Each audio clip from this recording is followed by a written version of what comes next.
മഴതോരും മുൻപയുടെ വരാൻ പോകുന്ന കഥയിലേക്ക് എല്ലാവർക്കും സ്വാഗതം.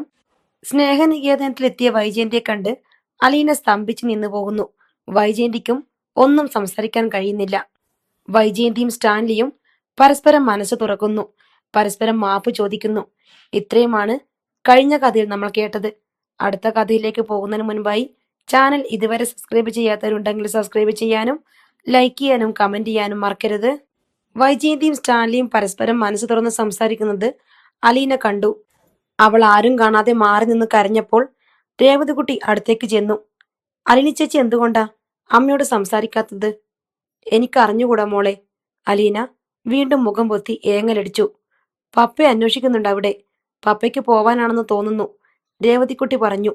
അലീന ഷാളിൽ കണ്ണും മുഖവുമെല്ലാം തുടച്ചിട്ട് മുൻഭാഗത്തെ വരാന്തയിലേക്ക് പോയി. അവിടെ ഔതക്കുട്ടിച്ചായനും വൈജയന്തിയും സ്റ്റാൻലിയും നിൽപ്പുണ്ടായിരുന്നു. ഇനിയും വൈകിയാൽ ഞാനങ്ങ് ചെല്ലുമ്പോഴേക്കും പാദയാത്രയാകും, സ്റ്റാൻലി പറഞ്ഞു. പപ്പ ഒറ്റയ്ക്ക് പോകണ്ട, ഇന്ന് രാത്രി പോകണ്ടെന്ന് വെച്ചാലോ? അലീന ചോദിച്ചു. ഏയ്, അത് ശരിയാവില്ല. പപ്പയ്ക്ക് ബൈജുവിനെ കൂടി കൊണ്ടുവരാമായിരുന്നു, അലീന പറഞ്ഞു. ഇത്രയും വൈകുമെന്ന് ഞാൻ കരുതിയില്ലല്ലോ. പപ്പ ഒന്നും കഴിച്ചുമില്ലല്ലോ. അത് സാരമില്ല, പോകുന്ന വഴി ഏതെങ്കിലും ഹോട്ടലിൽ കയറിക്കൊള്ളാം. പപ്പ അങ്ങനെയേ കഴിക്കൂ എന്ന് അലീനയ്ക്കറിയാം. നോൺ വെജ് വേണമെന്ന് നിർബന്ധമാണ്. ഇനി ആരോടും പ്രത്യേകിച്ച് യാത്രയൊന്നും പറയുന്നില്ല, പോയിട്ട് വരട്ടെ. അയാൾ അലീനയോടായിട്ടാണ് പറഞ്ഞതെങ്കിലും നോട്ടം ഔതക്കുട്ടിച്ചാനിയൊന്നൊഴിഞ്ഞ് ഒടുവിൽ വൈജയന്തിയുടെ മുഖത്ത് ചെന്ന് തങ്ങി. അലീന കുടയെടുത്ത് നിവർത്തി സ്റ്റാൻലി ചൂടിച്ചുകൊണ്ട് ജീപ്പിനടുത്ത് വരെ നടത്തി. സ്റ്റാൻലി ജീപ്പിൽ കയറിയിരുന്ന ശേഷം അവൾ വരാന്തയിലേക്ക് തിരിച്ചു പോന്നു. സ്റ്റെപ്പ് കയറിയപ്പോൾ അവളുടെ കാലിൽ നിന്ന് ചെരുപ്പ് തെന്നിപ്പോയി. വീഴാതെ അവൾ വരാന്തയുടെ തൂണിൽ പിടിച്ചു. കുട താഴെ വീണുപോയി. അവൾ കുടയെടുത്തപ്പോൾ വൈജയന്തി കൈ നീട്ടി. അലീന ഒന്ന് സംശയിച്ച് അമ്മയെ നോക്കി. അമ്മ കൈ നീട്ടി പിടിച്ചിരിക്കുകയാണ്. അവൾ ആ കൈയിലേക്ക് കുട കൈമാറി. വൈജയന്തി അത് വാങ്ങി വരാന്തയുടെ ഒരരികിൽ വെച്ചു. മുറ്റത്തേക്ക് തെറിച്ചു വീണ ചെരുപ്പെടുത്തുകൊണ്ട് അലീന വരാന്തയിലേക്ക് കയറി. ഒന്നും പറ്റിയില്ലല്ലോ? ഔതക്കുട്ടിച്ചാൻ ചോദിച്ചു. ഏയ് ഇല്ല വല്യപ്പച്ച. സ്റ്റാൻഡ് ജീപ്പ് പുറകോട്ടെടുത്ത് മുറ്റത്തിട്ട് തിരിച്ചു. എല്ലാവരുടെയും നേർക്ക് എന്ന വണ്ണം കൈ ഉയർത്തി കാണിച്ചിട്ട് ഓടിച്ചുപോയി. രാത്രിയിൽ ഇങ്ങനെ ഒറ്റയ്ക്ക് ഡ്രൈവ് പോകാറുള്ളതാണോ? വൈജയന്തി ചോദിച്ചപ്പോൾ അലീന ഒരു നിമിഷം സ്തംഭിച്ചു നിന്നുപോയി. തന്നോടാണോ ചോദ്യമെന്ന് അവൾ ശങ്കിച്ചു. അത്രയ്ക്ക് സാധാരണമായിരുന്നു ആ ചോദ്യവും ശബ്ദവും. അലീന വൈജയന്തിയുടെ നേർക്ക് മന്ദം തലയാട്ടി. ഇനി എന്തെങ്കിലും ചോദിക്കുമോ എന്ന് കാതോർത്ത് അവൾ ഇറയത്തേക്ക് കൈ നീട്ടി മഴവെള്ളത്തിൽ തന്റെ കയ്യിൽ പുരണ്ട മണ്ണ് കഴുകി. വൈജയന്തി പിന്നെ സംസാരിച്ചില്ല. ഞാൻ വെള്ളം ചൂടാക്കാൻ വയ്ക്കട്ടെ ചേച്ചി? രേവതിക്കുട്ടി ഇനിയും തീരാനുള്ള ജോലിയെക്കുറിച്ച് ഒരോർമ്മപ്പെടുത്തൽ ഇട്ട് കൊടുത്തിട്ട് കിച്ചണിലേക്ക് പോയി. ചൂടുവെള്ളത്തിൽ ദേഹം തുടച്ചെടുക്കേണ്ട 3 രോഗികളുണ്ട്. പ്രമേഹം അധികരിച്ച് കാലുകളിൽ വ്രണങ്ങളായവരാണ് 2 പേർ. മറ്റൊരു വൃദ്ധ സ്ത്രീ പക്ഷാഘാതം വന്ന് കുറെ നാൾ കിടന്നതും മൂലം പുറത്ത് ബെഡ്സോർ വന്നിട്ടുണ്ട്. അലീനിയാണ് അവരുടെ ദേഹം ചെറു ചൂടുവെള്ളത്തിൽ ടവൽ മുക്കി തുടയ്ക്കുന്നതും വ്രണങ്ങൾ കഴുകി മരുന്ന് വെച്ച് കെട്ടുന്നതും. രേവതിക്കുട്ടി സിന്ധുവിനെയും അവിടുത്തെ അന്തേവാസിയായ മറ്റൊരു സ്ത്രീയെയും വിളിച്ച് ഭക്ഷണം വിളമ്പാൻ നിർദ്ദേശിച്ചു. അലീന രോഗികളെ പരിചരിക്കുന്നത് നോക്കിക്കൊണ്ട് വൈജയന്തി ഡോർമിറ്ററിയിലൂടെ വാതിലിനരികെ ചെന്ന് നിന്നു. ബെഡ്സോർ വന്ന വൃദ്ധയുടെ പുറത്തെ വ്രണങ്ങളിൽ മരുന്ന് വെച്ച് പഞ്ഞു പൊതിഞ്ഞ് ബാൻഡേജ് ഒട്ടിക്കുന്നതിനിടയിലാണ് അലീന അത് കണ്ടത്. അമ്മ തന്റെ നേർക്ക് നോക്കി നിർനിമേഷയെ നിൽക്കുന്നു. അവളുടെ കണ്ണിലേക്ക് ഉടൻ കണ്ണുനീർ കുതിച്ചെത്തി. ഇതെവിടുന്ന് കൊണ്ടുവരുന്നെന്ന് അവൾ തന്റെ കണ്ണുകളോട് നിശബ്ദമായി ദേഷ്യപ്പെട്ടു. വെളിച്ചക്കുറവ് കാരണം ഒന്നും വ്യക്തമായി കാണാൻ പറ്റില്ലെന്നുള്ളത് ഇപ്പോൾ വലിയ ആശ്വാസമായി അവൾക്ക് തോന്നി. ഔതക്കുട്ടിച്ചായൻ വരാന്തയിൽ ഒരു കസേരയിട്ട് വെറുതെ മഴയിലേക്ക് നോക്കി ഇരിക്കുകയായിരുന്നു. അലീന വന്ന് അത്താഴം കഴിക്കാൻ വിളിച്ചപ്പോൾ അയാൾ എഴുന്നേറ്റു. സ്നേഹനികേതനത്തിലെ മറ്റ് അന്തേവാസികൾക്കെല്ലാം ഭക്ഷണം കൊടുത്ത് മരുന്ന് കഴിക്കേണ്ടവർക്ക് അതും നൽകിയ ശേഷമാണ് അലീനയും സഹായികളും ആഹാരം കഴിക്കാനിരിക്കുക. ഇന്ന് ഒരാൾ കൂടിയുണ്ട്, വൈജയന്തി. രേവതിക്കുട്ടിയാണ് ഭക്ഷണം വിളമ്പിയത്. കഞ്ഞിയും അച്ചാറും പയറുതോരനും പപ്പടം പൊള്ളിച്ചതും. എനിക്ക് ഇത്രയും വേണ്ട, ഇതിന്ന് കുറച്ചെടുത്തോ. വൈജയന്തി തന്റെ പ്ലേറ്റ് അലീനയുടെ നേർക്ക് നീട്ടി. അലീന ഒരു നിമിഷം സ്തംഭിച്ചിരുന്നു. അമ്മ തന്നെ നോക്കുന്നത് കാണുമ്പോഴും തന്നോട് സംസാരിക്കുമ്പോഴും ശ്വാസം വിലങ്ങുന്നത് പോലെ അവൾക്ക് അനുഭവപ്പെട്ടിരുന്നു. അത്രയും കഴിച്ചൂടെ, ഒത്തിരിയൊന്നും ഇല്ലെന്നേ, രേവതിക്കുട്ടി പറഞ്ഞു. അലീനയ്ക്ക് വേണ്ടി വിളമ്പി വെച്ചിരുന്ന പ്ലേറ്റ് വൈജയന്തി എടുത്തു. ഇത് മതി എനിക്ക്, വൈജയന്തി സംതൃപ്തിയോടെ പറഞ്ഞു. വെറുതെയല്ല, മുൻപത്തേക്കാൾ കുറെ ക്ഷീണിച്ചിട്ടുണ്ട്. അതും രേവതിക്കുട്ടിയാണ് പറഞ്ഞത്. വൈജയന്തി മന്ദഹസിച്ചതേയുള്ളൂ. അത്താഴത്തിന് ശേഷം ഔതക്കുട്ടിച്ചായൻ അലീനയെ വിളിച്ച് വരാന്തയിലേക്ക് മാറ്റി നിർത്തി ചോദിച്ചു, വൈജയന്തി എവിടെ കിടക്കും മോളെ? അത് സാരമില്ല വല്യപ്പച്ച, എവിടെങ്കിലും അഡ്ജസ്റ്റ് ചെയ്തോളാം. അങ്ങനെ എവിടെങ്കിലും കിടത്താൽ മതിയോ? നിന്റെ അമ്മയല്ലേ? ഓഫീസ് മുറിയിൽ കിടത്തിയാലോ? എന്റെ കട്ടിലേക്ക് കിടന്നോട്ടെ. ഞാനീ വരാന്തയിലോട്ട് തൽക്കാലത്തേക്ക്. അതിന്റെ ഒന്നും ആവശ്യം വരില്ല വല്യപ്പച്ച, അലീന സമാധാനിപ്പിച്ചു. എന്നിരുന്നാലും വൈജയന്തിക്ക് കിടക്കാനൊരു സ്ഥലം കണ്ടെത്തുന്നത് അത്ര എളുപ്പമായിരുന്നില്ല. പണ്ട് അലീനയും രേവതിക്കുട്ടിയും താമസിച്ചിരുന്ന മുറിയിലാണ് അലീന ഇപ്പോൾ കിടക്കുന്നത്. അവിടെ ഒരു അലമാര കൂടി വച്ചിരിക്കുന്നതിനാൽ വീണ്ടും ഒരു കട്ടിലിടാനുള്ള സൗകര്യമില്ല. തീർത്തും ചെറിയ മുറിയാണത്. സിംഗിൾ കോട്ട് കട്ടിലുകൾ മാത്രമേ സ്നേഹനികേതനത്തിലുള്ളൂ. 2 കുട്ടികളും സിന്ധുവും കുട്ടിയമ്മ എന്ന സ്ത്രീയും കിടക്കുന്ന മുറിയിൽ രേവതിക്കുട്ടിക്ക് വേണ്ടി പ്ലൈവുഡ് കൊണ്ട് മറച്ച് ഒരു ക്യാബിൻ താൽക്കാലികമായി ഉണ്ടാക്കിയിട്ടിരിക്കുകയാണ്. അത് വൈജയന്തിക്ക് നൽകിയിട്ട് രേവതിക്കുട്ടി അലീനയുടെ മുറിയിൽ കിടക്കാമെന്ന് ധാരണയായി. സിംഗിൾ കോട്ട് കട്ടിലായതുകൊണ്ട് വല്ലാതെ ഞെരുങ്ങി കിടക്കേണ്ടി വരുമെന്നേയുള്ളൂ. വൈജയന്തി മേർഗഴി എത്തിയപ്പോഴേക്കും രേവതിക്കുട്ടിയും അലീനയും ചേർന്ന് വൈജയന്തിക്ക് വേണ്ടി കട്ടിലിന്മേൽ ഒരു പായും അതിനുമീതെ കോസടിയും ഷീറ്റും വിരിച്ചിരുന്നു. അലീനയ്ക്ക് ഇനിയും ജോലി ബാക്കിയുണ്ടായിരുന്നു. ഡോർമിറ്ററിയിൽ ചെന്ന് അവൾ ഓരോ കിടക്കക്കരികിലും അല്പസമയം ഇരിക്കും. ഓരോരുത്തരോടും ആശ്വാസവാക്കുകൾ പറഞ്ഞു സംസാരിക്കും. അവരുടെ തലയിൽ കൈത്തലം വെച്ച് പ്രാർത്ഥിക്കും. സന്തോഷത്തോടും സമാധാനത്തോടും കൂടിയാണ് ആ അനാഥർ ഉറങ്ങാൻ കണ്ണടയ്ക്കുന്നത്. ഏതാപത്തിലും ഏത് സങ്കടത്തിലും അവരെ താങ്ങി പിടിക്കാൻ ഒരു പെൺകുട്ടിയുടെ സ്നേഹബലമുള്ള കൈകളുണ്ട്. അലീന റൗണ്ട്സ് തീർത്ത് തിരിച്ചെത്തി. അമ്മയും രേവതിക്കുട്ടിയും കട്ടിലിൽ സംസാരിച്ചിരിക്കുന്നത് കണ്ടു. ഞാൻ കുളിച്ചിട്ട് ഇപ്പൊ വരാം, അലീന രേവതിക്കുട്ടിയോട് പറഞ്ഞിട്ട് കുളിമുറിയിലേക്ക് പോയി. കുളി കഴിഞ്ഞ് അവൾ തിരിച്ചു വന്നപ്പോൾ രേവതിക്കുട്ടി റാന്തലും തൂക്കി തന്റെ മുറിയുടെ വാതിൽക്കൽ നിൽപ്പുണ്ട്. അമ്മ കിടന്നോടി? അലീന പതിയെ ചോദിച്ചു. രേവതിക്കുട്ടി മുറിയിലേക്ക് കണ്ണു കാണിച്ചു.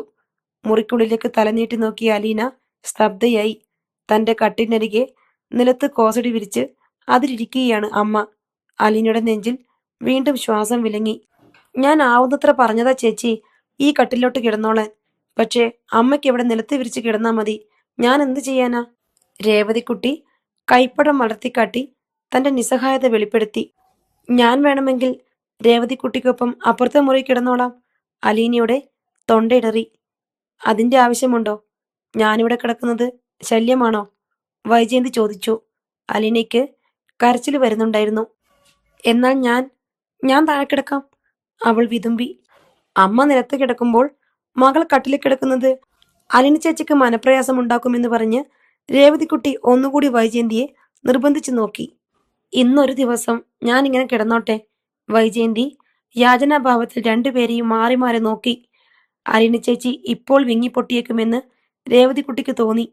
അവൾ പെട്ടെന്ന് ദൃഢസ്വരത്തിൽ തീർപ്പ് കൽപ്പിച്ചു. ശരി, ഇന്നിങ്ങനെ തന്നെ. അമ്മയുടെ ഇഷ്ടമല്ലേ? അലീന ചേച്ചി കിടന്നോ. ഗത്യന്തരമില്ലാതെ അലീന കട്ടിലിൽ ചെന്നിരുന്നു. അലീന ചേച്ചി ഇങ്ങനെ കാലം തൂക്കിയിട്ടിരുന്ന അമ്മ ഇങ്ങനെ കിടക്കുന്നേ? രേവതിക്കുട്ടി ശാസനസ്വരത്തിൽ ചോദിച്ചു. അലീന പെട്ടെന്ന് കാലുകൾ കൂടി കട്ടിലിലേക്ക് കയറ്റി വെച്ചു. പ്രാർത്ഥിച്ചിട്ട് കിടന്നോ. ഈ വിളക്കിവിടെ വയ്ക്കണോ? വേണ്ട, നീ കൊണ്ടുപോയിക്കോ. അവിടെയല്ലേ കുട്ടികൾ കിടക്കുന്നേ. അലീനയുടെ ശബ്ദം അടഞ്ഞിരുന്നു. അവളുടെ കണ്ണിൽ കണ്ണീരിന്റെ തിളക്കം കാണാമായിരുന്നു. അലീന അമ്മയെ നോക്കി. കൈകൂപ്പി കണ്ണടച്ചിരിക്കുകയാണ്. പ്രാർത്ഥിക്കുകയാണെന്ന് അവൾക്ക് മനസ്സിലായി. സമാധാനമായിട്ട് കിടന്നോളാൻ രേവതിക്കുട്ടി കൈത്തലം കൊണ്ട് അലീനയുടെ നേർക്ക് ഒരാംഗ്യം കാട്ടി. ഗുഡ് നൈറ്റ് അലീന ചേച്ചി. അലീനയും തിരികെ ഗുഡ് നൈറ്റ് പറഞ്ഞെങ്കിലും ശബ്ദം കിട്ടിയില്ല. അവൾക്ക് ഇനിയും ചിലതൊക്കെ ചെയ്യാനുണ്ടായിരുന്നു. ഈറൻമുടി വിതർത്തിട്ട് ഒന്നുകൂടി തോർത്തിയില്ല, ചീകി ഒതുക്കിയില്ല. കിടക്കും മുൻപ് അലമാരത്തട്ടിലെ യേശുവിനോട് ഇത്തിരി വർത്തമാനം പറഞ്ഞില്ല. ഇന്നിനി ഒന്നിനും അവൾക്ക് കരുത്തുണ്ടായിരുന്നില്ല. അവൾ പതിയെ തലയണയിലേക്ക് ചാഞ്ഞു. ജനൽപ്പടിയിൽ മെഴുകുതിരുന്ന ആളം വല്ലപ്പോഴും ഒന്നുലഞ്ഞു. അല്പം കഴിഞ്ഞ് വൈജയന്തിയുടെ ശബ്ദം അവൾ കേട്ടു. മെഴുകുതിരി അണച്ചേക്കട്ടെ?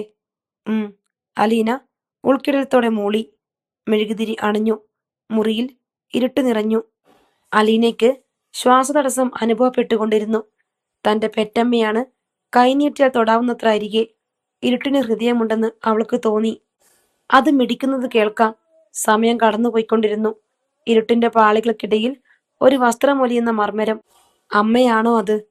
എന്തൊരു നിശബ്ദത! ഒരു ദീർഘനിശ്വാസം. ആരോ കട്ടിലിൽ സ്പർശിച്ചുവെന്ന് അവൾക്ക് തോന്നി. അലീനയുടെ കൈകാലുകൾ ഒരാശ്രയത്തിനായി കട്ടിലിനോട് പറ്റിച്ചേർന്നു. അടുത്തു വരുന്ന ഇടറിയ ശ്വാസോച്ഛ്വാസം അവൾ കേൾക്കുന്നുണ്ടായിരുന്നു. തോളിന് താഴെ ഒരു സ്പർശനം. അലീന ഞെട്ടി. ഒരു കൈ പതിയെ അവിടെ സ്പർശിക്കുന്നു. ഇരുട്ടിൽ ഒരു രൂപരേഖ കണ്ടെത്താൻ ശ്രമിക്കുകയാണ്. ഓരോ സ്പർശനത്തിലും അലീന പിടഞ്ഞു. കൈകാലുകൾക്കുള്ളിലെ അസ്ഥികൾ ഞെരിഞ്ഞു. ഒരു കൈത്തലം അരുമയായി അവളുടെ കവിളത്ത് ചേർന്നു. മറ്റേ കൈത്തലം അടുത്ത കവിളത്തും തൊട്ടു. വിരലുകൾ വിറകൊള്ളുന്നത് തിരിച്ചറിയാം. മെഴുകുതിരി ഉരുകി വീഴും പോലെ മുഖത്തേക്ക് ചൂടുള്ള തുള്ളികൾ വീഴുന്നു. നെറ്റിയിൽ വിറവുകൊണ്ട് ചുണ്ടുകൾ അമരുന്നു. അഗാധമായ ഏതോ മലയിടയ്ക്കിൽ നിന്നെന്ന പോലെ മോളെ എന്നൊരു വിലാപവും അവൾ കേട്ടു. ഭൂമിയിലേക്ക് പിറന്നു വീഴവേ ഒന്ന് കരയാൻ പോലും ശ്വാസം കിട്ടാതെ പിടയുന്ന കുഞ്ഞിനെ പോലെയായി അലീന. ഹൃദയം അതിന്റെ ചോരക്കുഴലുകളെ പിഴുതെടുക്കാൻ ശ്രമിച്ചുകൊണ്ട് കുടഞ്ഞു കുതറി. അവൾ കൈകാലിട്ടടിക്കവേ എപ്പോഴോ ഒരിറ്റ് ശ്വാസം കിട്ടി. ഉറക്കെ ഒന്ന് നിലവിളിച്ചു. വിറച്ച് വിറച്ച് അത് താണു. വീണ്ടും ഏങ്ങി ഏങ്ങി ശ്വാസം വലിച്ച് ഒന്നുകൂടി. പിന്നെ പരിസരം മറന്ന് തന്നെ മറന്ന് വാവിട്ട് കരഞ്ഞു. റാന്തലിന്റെ തിരി താഴ്ത്തി വെച്ച് കിടക്കുകയായിരുന്നു രേവതിക്കുട്ടി. അവൾ ഞെട്ടി എഴുന്നേറ്റ് തിരി ഉയർത്തി. അവൾ വാതിൽക്കലെത്തിയപ്പോഴേക്കും സിന്ധുവും കുട്ടിയമ്മയും എഴുന്നേറ്റ് വന്നു. തൊട്ടടുത്താണ് അലീന കിടക്കുന്ന മുറി. അവിടെ നിന്ന് പൊട്ടിപ്പൊട്ടിയുള്ള കരച്ചിൽ കേൾക്കാം. അത് അലീനയാണെന്നും അവർ തിരിച്ചറിഞ്ഞു കഴിഞ്ഞു. സിന്ധുവും കുട്ടിയമ്മയും പരിഭ്രമത്തോടെ രേവതിക്കുട്ടിയെ നോക്കി. ഏതാനും നിമിഷങ്ങൾക്കുള്ളിൽ ഒരു പെൺടോർച്ചുമായി ഔതക്കുട്ടിച്ചായനും എഴുന്നേറ്റ് വന്നു. അലീനയല്ലേ ഇത്? അവൾക്കെന്തു പറ്റി? അയാൾ പരിഭ്രാന്തിയോടെ ചോദിച്ചു. ചാരിയിട്ടിരുന്ന വാതിലിന് നേർക്ക് ഔതക്കുട്ടിച്ചാൻ കൈ നീട്ടിയപ്പോൾ രേവതിക്കുട്ടി തടഞ്ഞു. ഒന്നുമില്ല വല്യപ്പച്ച, പോയി കിടന്നോ. ഒന്നുമില്ലെന്ന് പറഞ്ഞാൽ എങ്ങനാ? നിലവിളിക്കുന്നത് കേട്ടില്ലേ കൊച്ചുങ്ങളെ പോലെ? സാരമില്ലെന്നേ, അതിന്റെ അമ്മയുടെ അടുത്തല്ലേ? ഔതക്കുട്ടിച്ചായൻ സംശയത്തോടെ രേവതിക്കുട്ടിയെ നോക്കി. രേവതിക്കുട്ടിയുടെ മിഴികൾ തുളുമ്പി തുടങ്ങിയിരുന്നു. അവൾക്കറിയാം ഹൃദയം പറഞ്ഞു പോരും വിധമുള്ള ആ കരച്ചിലിന്റെ അർത്ഥം എന്താണെന്ന്. 25 വർഷക്കാലം അനാഥയായി അലഞ്ഞ കുഞ്ഞിന് അതിന്റെ അമ്മയെ തിരിച്ചു കിട്ടുകയാണ്. എല്ലാവരും പോയി കിടന്നോ, രേവതിക്കുട്ടി കണ്ണീർ തുടച്ചുകൊണ്ട് പറഞ്ഞു. ഔതക്കുട്ടിച്ചായനും പതുക്കെ കാര്യം മനസ്സിലായി. അയാൾ മെല്ലെ തിരിച്ചുപോയി. സിന്ധുവും കുട്ടിയമ്മയും മുറിയിലേക്ക് മടങ്ങി. ഡോർമിറ്ററിയുടെ വാതുക്കൽ ഒരാൾ വന്ന് തലനീട്ടി നോക്കുന്നുണ്ടായിരുന്നു. അയാളോടും പോയി കിടന്നുകൊള്ളാൻ രേവതിക്കുട്ടി കൈകാട്ടി. ഒടുവിൽ രേവതിക്കുട്ടിയും പിൻവാങ്ങി. ഇപ്പുറത്ത് മുറിക്കുള്ളിൽ വൈജയന്തിയുടെ മുറുകിയ കരവാലത്തിനുള്ളിലെ പൊടിക്കുഞ്ഞായിരുന്നു അലീന. ചരിത്രങ്ങൾക്കും സംസ്കാരങ്ങൾക്കും മുൻപ് ആദിപ്രാചീനങ്ങളായ സസ്തനങ്ങളുടെ ആവിർഭാവം മുതൽ അവയുടെ രക്തത്തിലും മാംസത്തിലും മജ്ജയിലും കുടികൊള്ളുന്ന ജന്തുസഹജമായ മാതൃതൃഷ്ണയിൽ വൈജയന്തിയും സ്വന്തം കുഞ്ഞിനെ ഒരിക്കലെങ്കിലും മൊലിയൂട്ടാനും നക്കിത്തുടയ്ക്കാനുമുള്ള മൃഗീയമായ വെമ്പലോടെ അവളുടെ മുഖം മാറോടമർത്തി പിടിച്ച് അവളുടെ ഉടലിൽ ഉരുൾപൊട്ടിപ്പിടയുന്ന അനേക വർഷങ്ങളിലെ കരച്ചിലുകളെ തഴുകിക്കൊണ്ടിരുന്നു. സ്നേഹനികേതനത്തിന്റെ മുറ്റത്ത് കാർ വന്ന് നിന്നു. കാറിൽ നിന്ന് ശിവശങ്കരനും ഗംഗാധരനും ബബിതയും ഇറങ്ങി. ഔതക്കുട്ടിച്ചാൻ വരാന്തയിലേക്ക് ചെന്നു. വന്നിരിക്കുന്നത് ആരൊക്കെയാണെന്ന് അയാൾക്ക് മനസ്സിലായി. ബബിതയുമായി അടുത്ത് പരിചയമുള്ളതിനാൽ അയാൾ അവളുടെ അടുത്തേക്കാണ് ചെന്നത്. ബബിതയുടെ കൂടെ വൈജയന്തിയുടെ ആങ്ങളമാരെയും കണ്ടതിനാൽ അയാൾ ആകാംക്ഷാഭരിതനായിരുന്നു. എവിടെങ്കിലും പോയിട്ട് വരുവാണോ? അല്ല, നേരെ ഇങ്ങോട്ട് തന്നെ വന്നതാ. വല്യപ്പച്ചൻ എന്താ ഒരു സംശയം പോലെ? ബബിത ചോദിച്ചു. നിന്റെ കൂടെ ഇവരെയും കൂടെ കണ്ടിട്ട്? ഔതക്കുട്ടിച്ചായൻ ഗംഗാധരനെ ശിവശങ്കരനെയും നേർക്ക് കണ്ണയച്ചുകൊണ്ട് പറഞ്ഞു. അവർക്ക് അവരുടെ പെങ്ങളെ കാണണ്ടേ? ബബിത ചിരിച്ചു. ഒരു മുന്നറിയിപ്പും ഇല്ലാതെ വന്നതുകൊണ്ടാ. വരൂന്ന് അലീന പോലും പറഞ്ഞില്ല. ഇന്ന് രാവിലെ തീരുമാനിച്ചതാ വല്യപ്പച്ച. ഗംഗാധരനും ശിവശങ്കരനും കാറിൽ നിന്ന് ഇറങ്ങി മുറ്റത്ത് തന്നെ നിൽക്കുകയാണ്. ഔതക്കുട്ടിച്ചായൻ അവരോട് കയറിയിരിക്കാൻ പറഞ്ഞു. അവർ വരാന്തയിലേക്ക് കയറി വന്നു. നിങ്ങൾ ഇന്ന് വരുന്നുണ്ടെന്ന് നീ അലീനോട് പറഞ്ഞില്ലായിരുന്നോ കൊച്ചെ? ഇല്ല വല്യപ്പച്ച, ഇന്നലെയാ ഗംഗാധരനങ്ങൾ നീലഗിരിന്ന് വന്നത്. ഇന്ന് രാവിലെ എന്നെ വിളിച്ചു പറഞ്ഞു നമുക്ക് കഴക്കൂട്ടത്ത് പോകണമെടീന്ന്. അലീന ചേച്ചിയും അമ്മയും ഒന്ന് ഞെട്ടിക്കാമെന്ന് വിചാരിച്ചാ വിളിച്ചു പറയാഞ്ഞത്. അതിന് ഞെട്ടാൻ നിന്റെ അമ്മ മാത്രമേ ഉള്ളൂ ഇവിടെ. അലീന ഇന്ന് കാലത്ത് കുളത്തൂപ്പുഴയ്ക്ക് പോയി. അയ്യോ കഷ്ടം. ബബിതയുടെ മുഖം വാടി. കള്ളി, കുളത്തൂപ്പുഴയ്ക്ക് പോണ കാര്യം എന്നോട് പറഞ്ഞില്ലല്ലോ. അതിന് ഇങ്ങോട്ട് വരുന്ന കാര്യം നീ അവളോടും പറഞ്ഞില്ലല്ലോ. സാരമില്ല, ഞാൻ പിടിച്ചോളാം. പക്ഷാഘാതം വന്ന് കിടപ്പിലായ വൃദ്ധയ്ക്ക് സ്പൂണിൽ കഞ്ഞുകോരി കൊടുത്തുകൊണ്ട് ഡോർമെറ്ററിയിൽ ഇരിക്കുകയായിരുന്നു വൈജയന്തി. ആളുകൾ വരുന്ന കാലച്ച കേട്ട് അവൾ മുഖം തിരിച്ചു നോക്കി. ഗംഗേട്ടനും ശിവേട്ടനും പിന്നെ ബബിതയും. വൈജയന്തി അത്ഭുത സ്തബ്ധയായി എഴുന്നേറ്റു. അവർ 3 പേരും അവളുടെ സമീപത്തേക്ക് ചെന്നു. ഗംഗാധരൻ അവളെ മാത്രമല്ല ഡോർമെട്രിയിൽ കിടക്കുന്നവരെയെല്ലാം നോക്കുന്നുണ്ടായിരുന്നു. ചിലർ എഴുന്നേറ്റ് കിടക്കലിരുന്ന് അവരെയും നോക്കി. ഇരുന്നോ ഇരുന്നോ, നിന്റെ ജോലി നടക്കട്ടെ.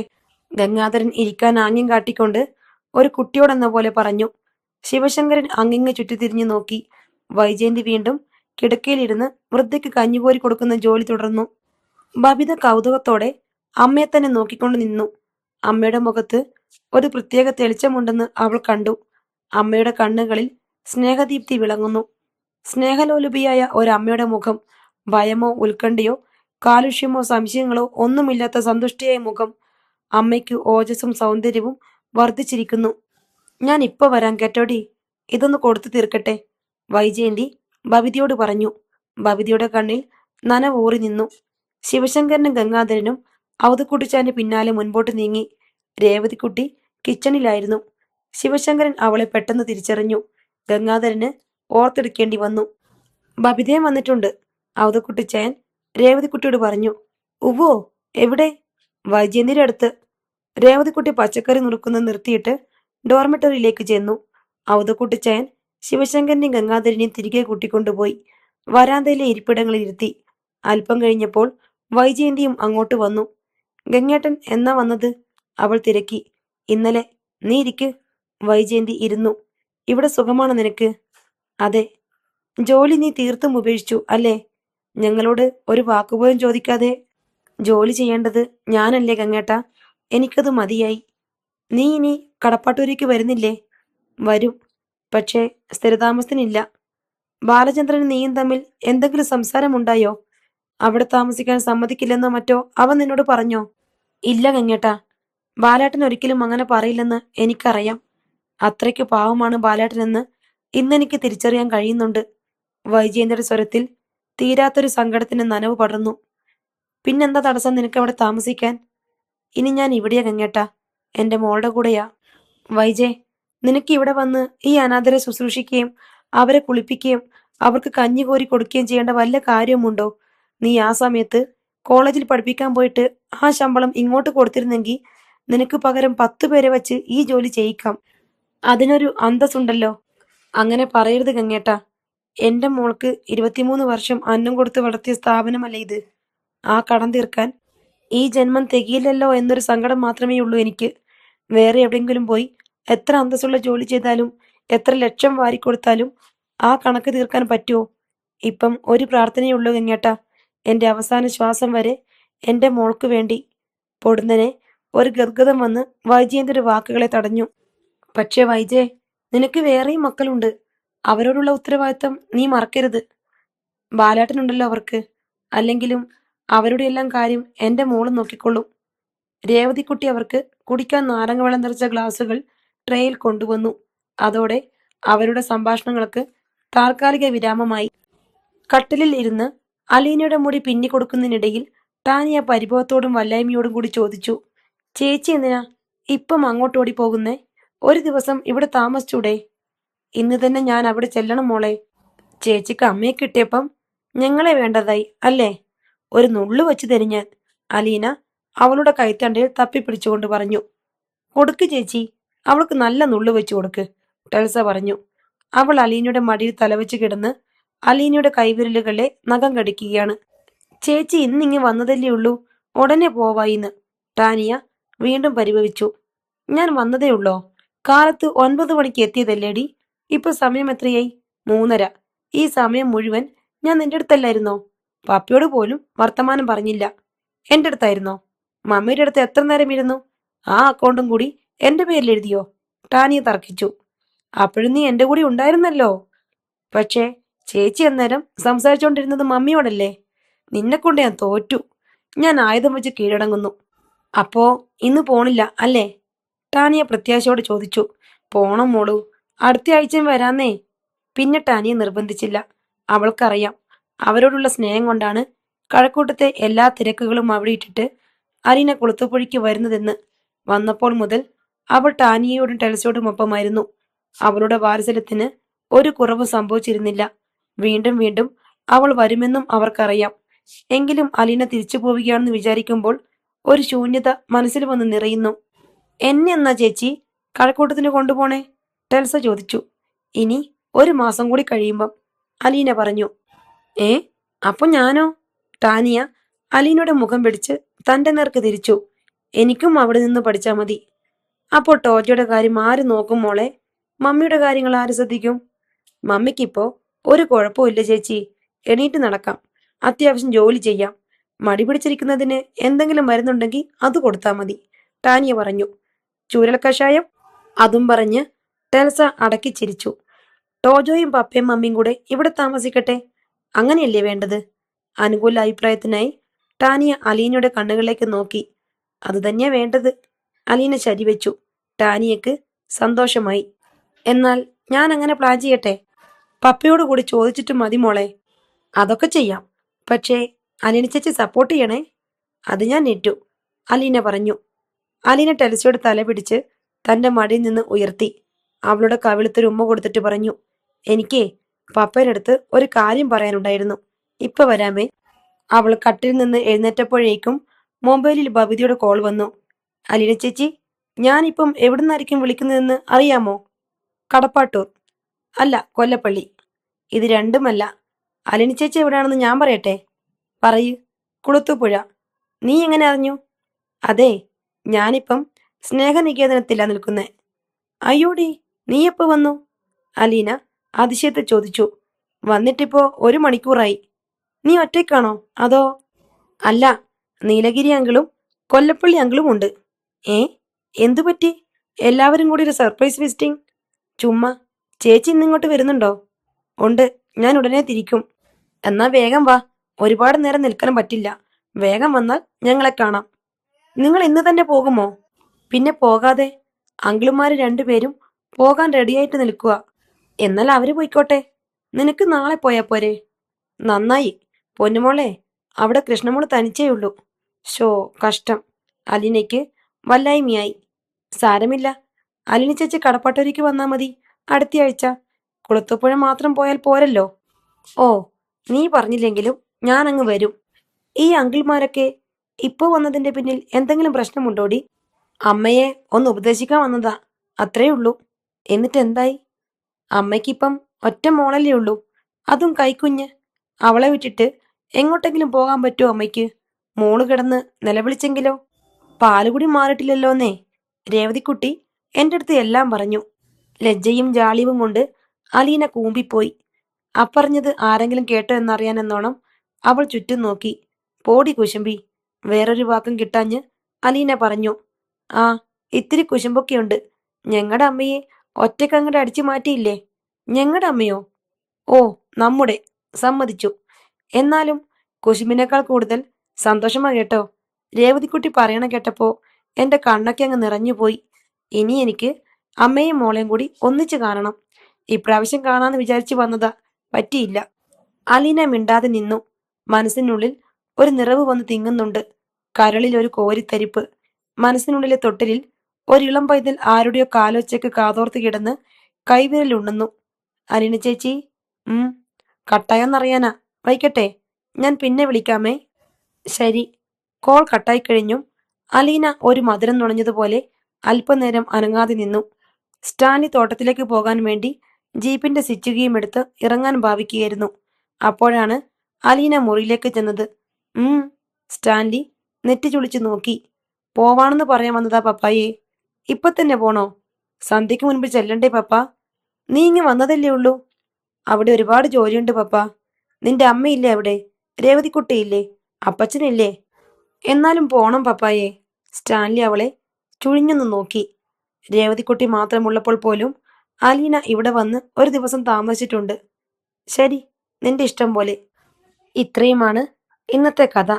അടുത്ത കഥയുമായി വീണ്ടും വരാം. ബൈ.